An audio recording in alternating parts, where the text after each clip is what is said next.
আপনি কি জানেন আজকের এই দিনে ১২১ হিজরিতে ইসলামের চতুর্থ খলিফা হজরত আলী রাদিয়াল্লাহু তাআলা এর প্রপৌত্র হজরত জায়েদ ইবনে আলী উমাইয়া শাসকদের অন্যায় ও অত্যাচারের বিরুদ্ধে একটি বড় প্রতিবাদ ও বিপ্লব গড়ে তোলেন, যা যুগে যুগে স্বৈরশাসকদের বিরুদ্ধে প্রতিবাদের অনুপ্রেরণা যোগায়।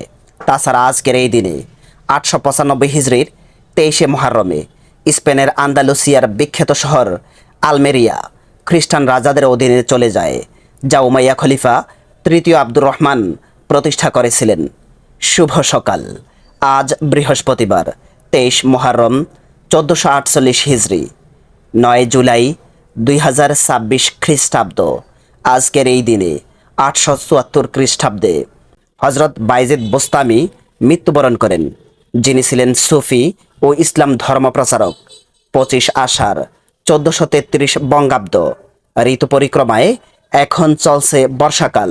আজকের ইফতারের সময় বা সূর্যাস্ত হবে সন্ধ্যা ৬টা ৫০ মিনিটে। তাহাজ্জুদ বা সেহরির শেষ সময় অর্থাৎ সুবহে সাদিক হবে ভোর ৩টা ৫০ মিনিটে। আগামীকাল সূর্যোদয় হবে ভোর ৫টা ১৭ মিনিটে।